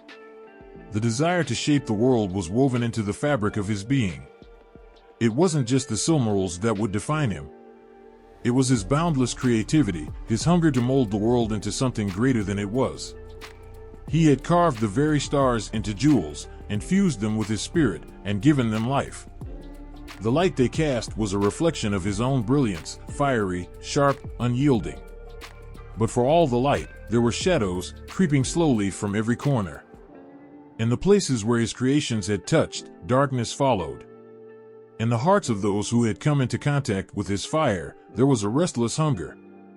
He had shown them the heights of greatness, but he had also opened the doors to the deepest pits of sorrow. There was no middle ground in Fëanor's world. It was either blazing brilliance or consuming darkness. And it was this duality, this constant tension between light and shadow, that would leave a permanent mark on Arda. Without the Silmarils to ignite the flames of conflict, would Fëanor's legacy have been different? Would the great rift between the Elves have ever come to pass? Would the tragic fate of his sons have been sealed by something other than his relentless drive to create? Echo of a life that had burned too brightly, too quickly, to be forgotten. His influence could be seen in every corner of the world, in the minds of those who followed in his footsteps, seeking to shape and reshape the world around them. It was as if Fëanor's very essence had seeped into the land, leaving behind a legacy that was impossible to escape. But it was not just the grandeur of his works that defined him. It was his unrelenting will. His refusal to bow, to yield, to surrender to anything but his vision. The world bent before him, or so he believed. Yet, in the end, it was not his creations that had the power to shape the future, it was the consequences of his choices. He had seen the world as a canvas, but he had failed to see the destruction that would come when that canvas was torn, when the brushstrokes became violent and chaotic. Fëanor's heart had always burned with the need to prove himself, to show that his brilliance was unmatched. But in his pursuit of perfection, he had lost sight of what truly mattered. His sons, his people, the very world he had sought to elevate, he had left them behind in the shadows of his own ambition. In his drive to create, he had forgotten the importance of connection, of empathy. The ties that bound him to others were frayed, strained by his obsession with his work. Yet even as the darkness of his choices cast long shadows, there were moments of light. There was the love he had for his sons, a love that burned with the same intensity as his creations. He had given them the world, his greatest treasures, but he had not been able to give them the one thing they truly needed, his understanding. They had inherited his fire, but also his flaws. The same drive that had led him to greatness had led them to destruction. They were his creations, too, and in them, his legacy was both his triumph and his undoing. The world was forever changed by Fëanor's presence, by the fire he had lit and the darkness it had cast. The elves would never forget the Silmarils, nor the pain they had caused.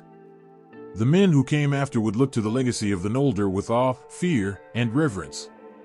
Fëanor had set the course of history, for better or for worse, and there was no turning back. His mark would remain, etched into the very soul of Arda. Yet even in the shadows, there was something profound, something beautiful in his legacy. For Fëanor had shown the world what it meant to reach beyond the limits of possibility, to push against the boundaries of what was thought to be achievable. His creativity had sparked a fire that would burn forever. It was a fire that had consumed him, but it also illuminated the world, casting light where there had once been only darkness. And so, even without the Silmarils to guide his path, Fëanor's influence lived on, not as a tale of triumph, but as a reminder that the cost of greatness was often paid in ways that could not be foreseen. His life had been one of brilliant creation and devastating loss, and through it all, he had left behind something undeniable, the power to shape, the will to endure, and the consequences of a life lived in the pursuit of an unreachable ideal. As the world moved on, as the ages passed and new legends were born, Fëanor's name would never fade. His legacy would remain, not just in the Silmarils, but in the hearts of all who dared to dream, to create, and to burn with the fire of their own ambition. And for all the pain, all the heartache, all the destruction he had caused, there would be those who would look upon his work and still see the spark of something greater, a reminder that even in the darkest of legacies, there could still be light.